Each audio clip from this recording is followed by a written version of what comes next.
Hello there and good morning.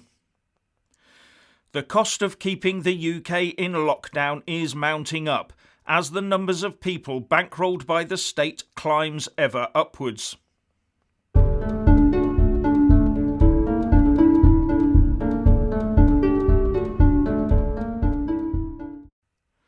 Firstly, please give this video a like to give my channel a boost, and I'm always uploading new videos, so please do check back daily.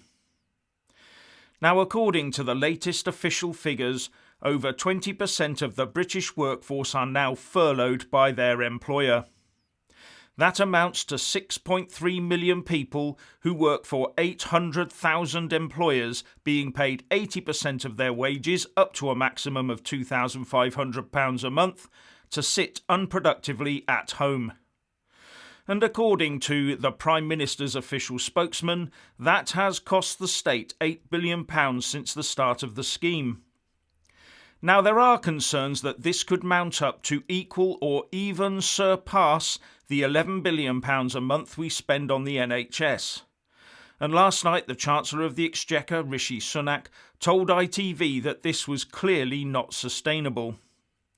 But he also wants to reassure people that the scheme won't suddenly be switched off, leaving many people high and dry. To anyone who is anxious about this, he said, I want to give them reassurance today that there will be no cliff edge to the furlough scheme. I'm working as we speak to figure out the most effective way to wind down the scheme and to ease people back into work in a measured way. As some scenarios have suggested, we are potentially spending as much on the furlough scheme as we do on the NHS, for example.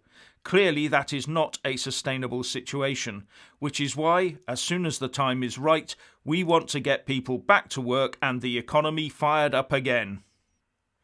But it's not just the furlough scheme that's costing us all.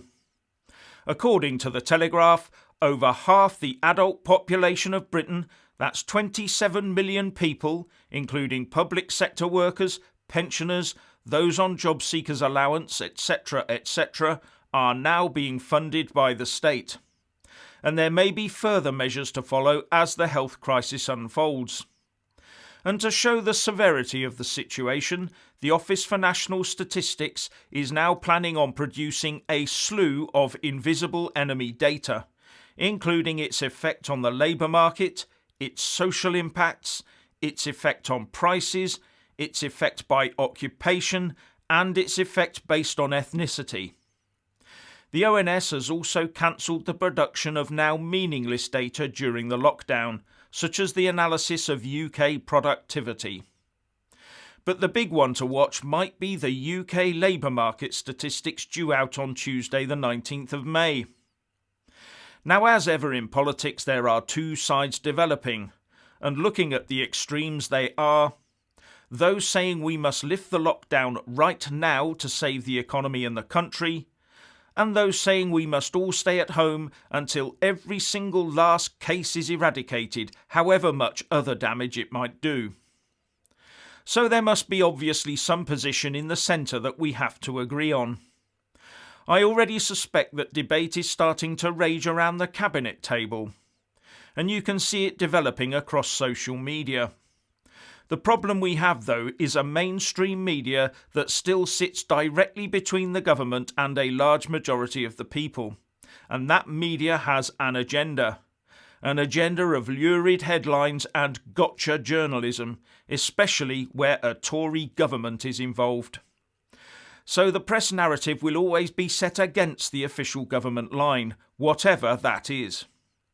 And I'm wondering if we'll start to see the Prime Minister, once he's fully recovered, using social media again to sideline the press by doing his once-in-a-while People's Question Time and maybe one or two fireside chats to ease us into change as the situation develops. Because we are going to have to change the current narrative at some time, and he's just the chap to do that.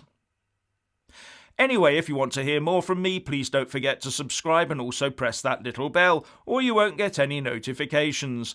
And if you want to see more of me, buy a mug with my mug on it. So, what do you think about this? Please share and comment, and thank you for watching. Please do like and share this video, and also subscribe to my channel. And when subscribing, please do remember to press on the little bell next to the subscribe button. That way you'll get an alert every single time I put up a new video. And thank you very much for watching.